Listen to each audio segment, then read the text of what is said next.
the blood creeping up from the heathens. Got will, got fight, got pride, got reason. If they wanna go eat, then you know I'm gon' feed them. If you're coming for me, see for yourselves the huge changes we've experienced.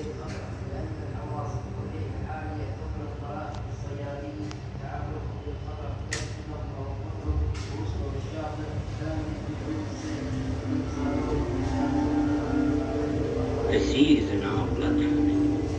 Our people have made a living along these shores for more than 7,000 years, gathering shellfish, catching fish, and diving for pearls.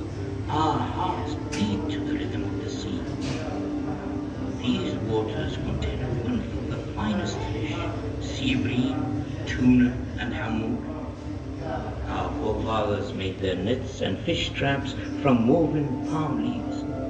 Their boats were made of palm sticks bound together with rope. Sudden storms and high winds meant that fishing was dangerous but rewarding work. Fish that wasn't eaten immediately was hung up to dry or preserved in salt. Some of it we ate, and some we exchanged with traders for other things like tea and rice. Most of our homes were arish, made of date palm sticks and mats, although some were built with materials from the seashore, coral stone and lime cement. Their walls reflected the heat of the sun. Inside, the rooms stayed cooler in the midday heat.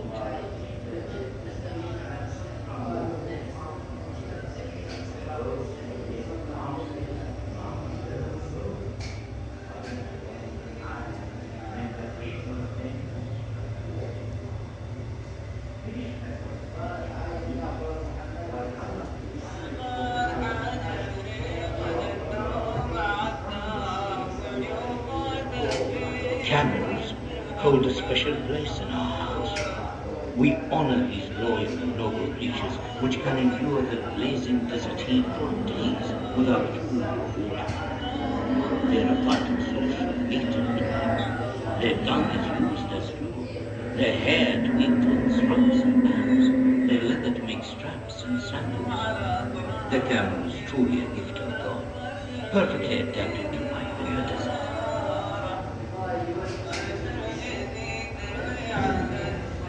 These camels have been loaded with dates, dried fish, household goods and food. They used to cover huge distances to reach the oases inland at Khalifa and Dhabi, along routes that camels have traveled for generations. Camel trains carried wood, charcoal, food and fodder back and forth between the coast and the inland oases, bringing much needed supplies. They also transported whole families every year from the coast to the oases to escape the worst of the summer humidity.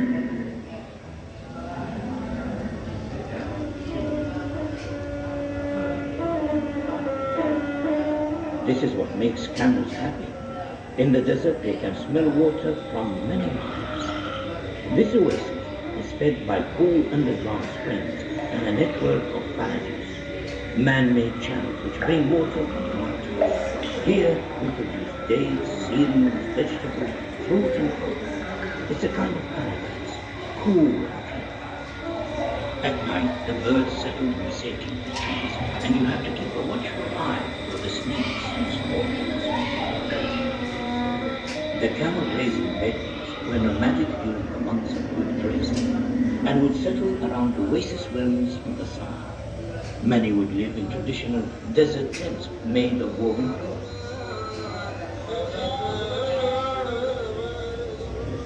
These were furnished with huts and divided into separate quarters for men and women. Here, in the food cultivation area, women hold and bread meat and family meat. Next door, in the masjid, the men's quarters, the men would meet in the evening to talk and drink coffee.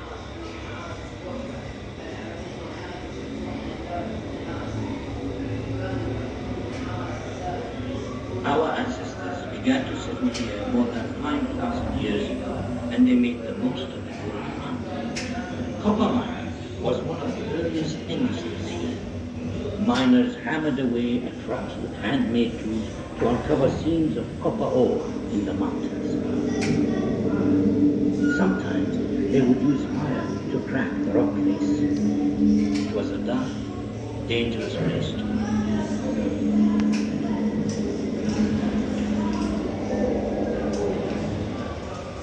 Once mined, the copper ore was heated to separate the copper from the ore, a process known as smelting. Molten liquid copper was poured into molds to make tools, weapons, and jewelry. Once the castings had cooled, they were hammered into shape.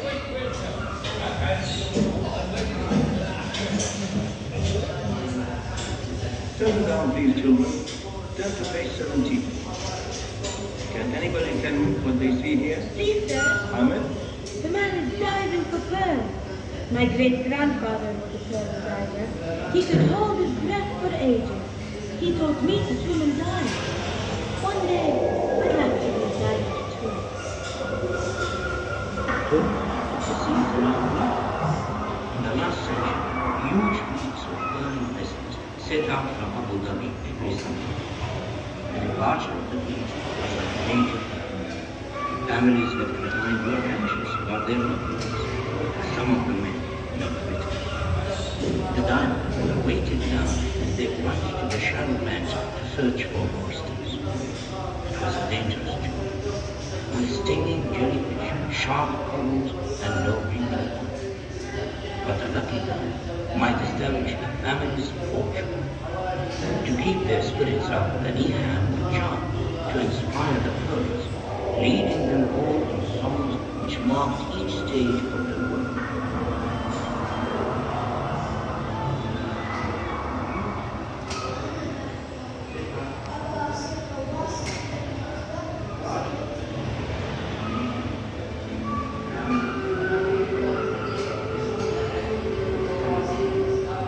Since oil was discovered in the Emirates more than 40 years ago, Abu Dhabi has become one of the world's major oil producers.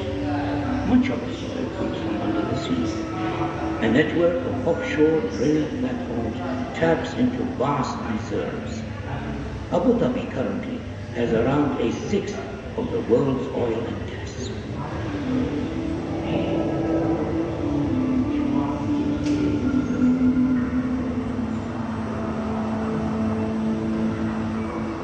That's what I would like to be when I grow up. A diver. A bit like your father.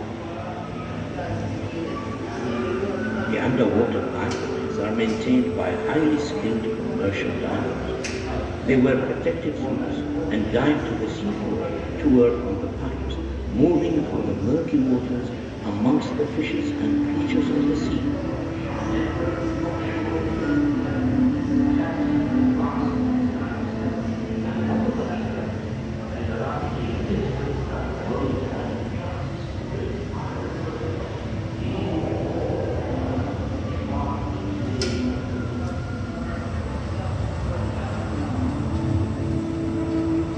It is hard, skilled work on the oil drilling platforms.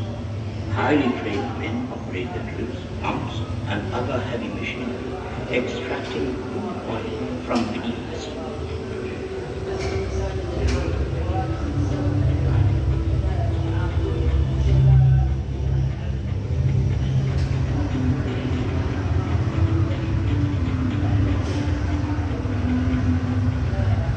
These futuristic structures are oil production facilities. Huge quantities of oil are produced every day at offshore and onshore production facilities. But even this modern industry was built using traditional skills. Pearl divers helped to lay the undersea pipes, and dhows kept fresh supplies coming in. Nowadays, massive tankers are needed to transport the oil and gas to the rest of the world.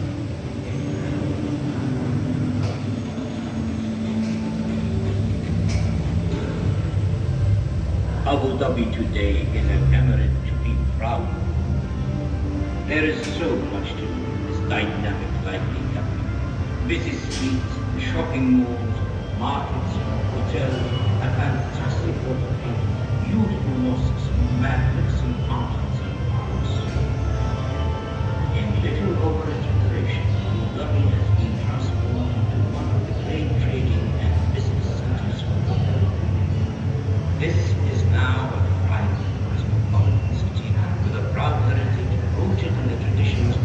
values of its desert and sea-going origins.